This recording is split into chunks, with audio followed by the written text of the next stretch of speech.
Here, W's aren't given. You've got to earn it by losing.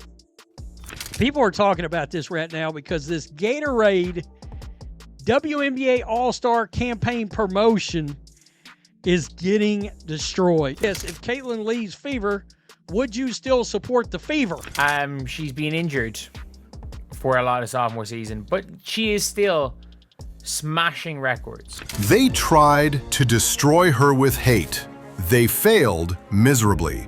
While thousands of keyboard warriors were typing furious comments about Gatorade's latest commercial, something absolutely insane was happening behind the scenes that proves Caitlin Clark is completely untouchable, and the Indiana Fever better wake up before they lose everything.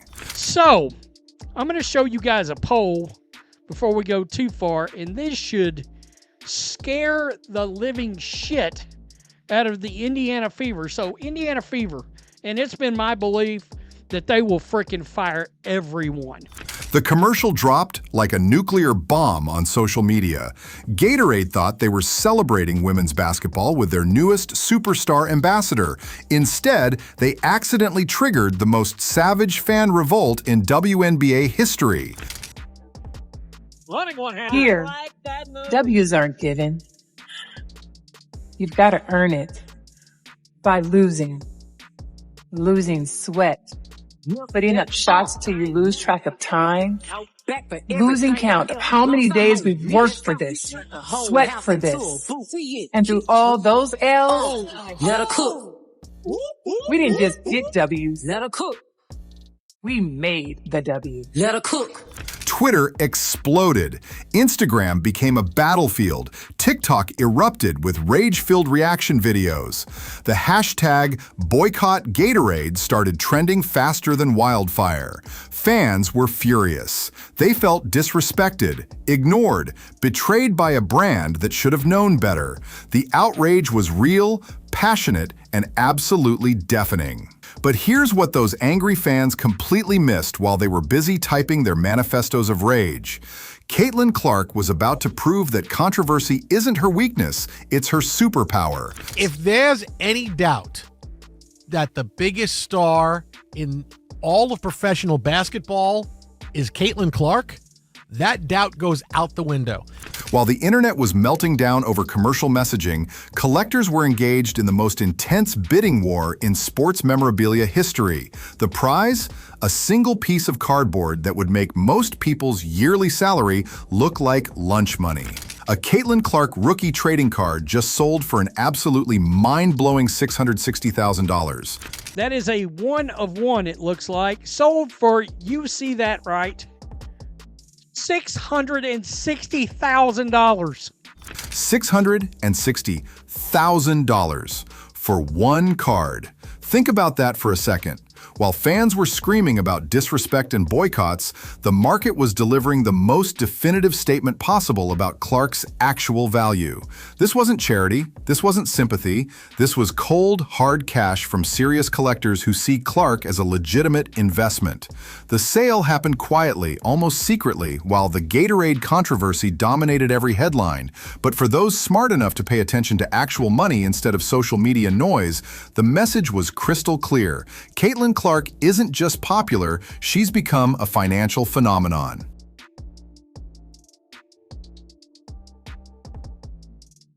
Here's what every single Gatorade critic fundamentally failed to understand. In today's attention economy, being talked about is infinitely more valuable than being ignored. Every angry tweet amplified Clark's name. Every passionate debate increased her visibility. Every heated argument about the commercial kept her trending for days. The haters didn't hurt her brand, they accidentally made it stronger. That $660,000 card sale is proof. While fans argued about respect, collectors were throwing around life-changing money because they understand what the critics don't. Controversy equals cash when you're dealing with generational talent. This is the let her cook philosophy in action.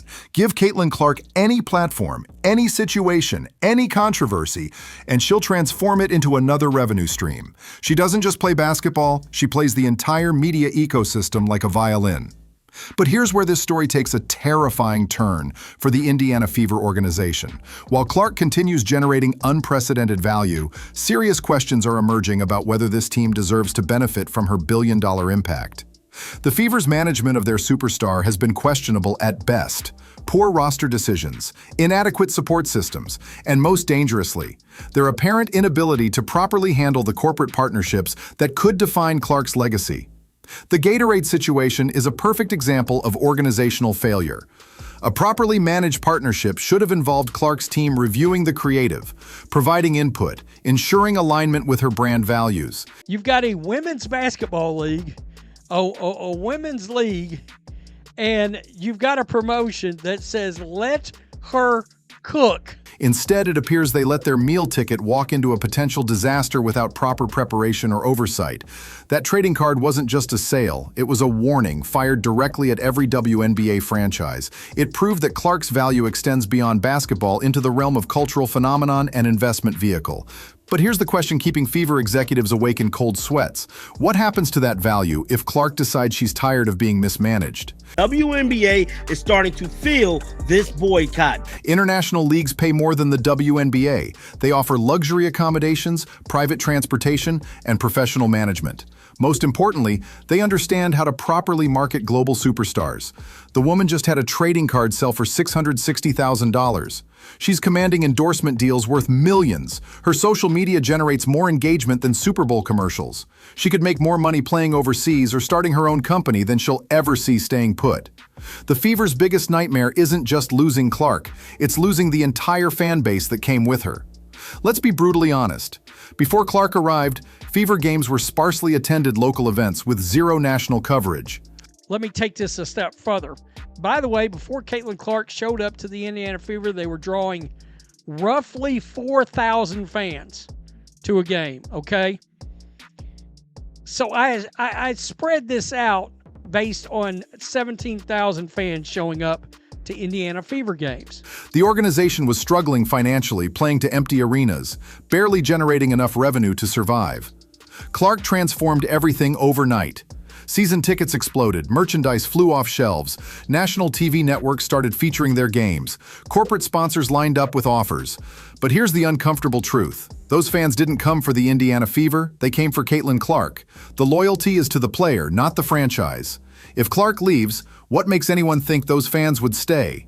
Why would someone in California continue following a team in Indiana if the only reason they started watching is gone? The answer is obvious and terrifying for management. They wouldn't. There's no way they can let her get away. They will fire everybody and start over. That's my belief. While WNBA fans argue about commercials, international leagues are watching with predatory interest and increasingly attractive offers. European teams routinely pay Americans more than WNBA salaries. Asian leagues offer even more lucrative packages with luxury accommodations and minimal travel. But the real attraction isn't money.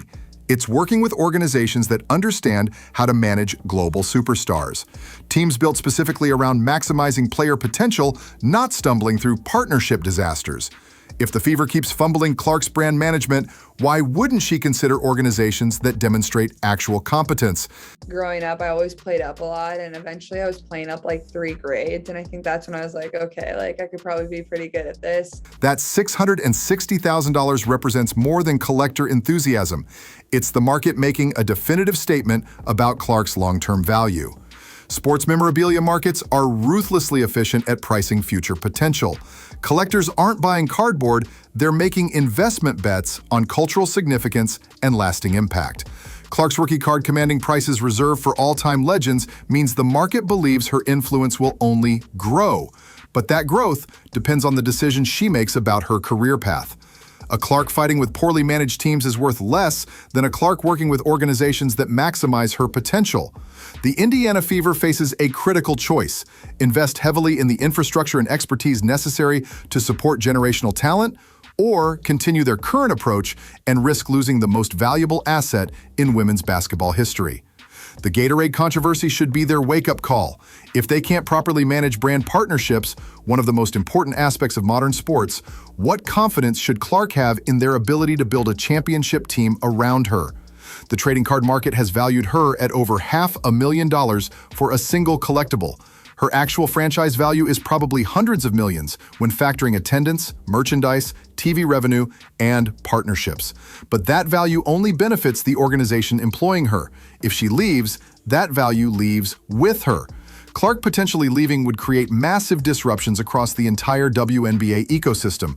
It seems to be a bit premature. TV networks would recalculate programming strategies. Corporate sponsors would reassess partnerships. Other franchises would prepare for competition to attract her services. Most importantly, millions of new fans would decide whether their loyalty extends to the league or was always centered on following one specific player. Early indicators aren't encouraging. Social media engagement, TV ratings, and merchandise sales spike when Clark's involved and drop when she's not. Foreign leagues are crafting recruitment presentations with obvious talking points. Why deal with organizational incompetence and artificial salary caps when you could play for teams that understand your value? Why split revenue with leagues that can't market their biggest stars when you could join organizations built around maximizing earning potential? The Gatorade situation provides perfect ammunition. International teams can point to the controversy as evidence that American organizations don't understand global superstar management. Meanwhile, that $660,000 proves Clark's brand transcends any specific league. She has leverage most WNBA players could never dream of. Every day the Fever fails to demonstrate competence is another day competitors can build more attractive offers. Every partnership misstep, every organizational failure strengthens the case for Clark to explore alternatives. The market has provided objective valuation. Fan metrics demonstrate her irreplaceable value. International opportunities prove she has options others don't possess. The question isn't whether Clark could succeed elsewhere, it's whether the Fever can provide compelling reasons to stay. When Clark has other options, will she choose to stay? That choice will reflect her confidence in the organization's ability to manage her career professionally and support her long-term goals. The Gatorade controversy and trading card sale created a perfect case study in the gap between Clark's actual value and her current organizational support. If Caitlin Clark leaves, she's not just taking basketball skills. She's taking TV ratings, merchandise sales, corporate partnerships, media attention, and most importantly, millions of fans who only care about the Fever because she plays there. The Fever has been warned through international interest, partnership failures, and market valuations that dwarf their capabilities. How they respond determines not just Clark's future, but their entire franchise's survival. Every misstep brings that devastating scenario closer to reality. The most valuable player in women's basketball history is evaluating her options, and the organization that's supposed to support her keeps proving they might not deserve her. The countdown has begun. Don't miss the biggest decision in WNBA history.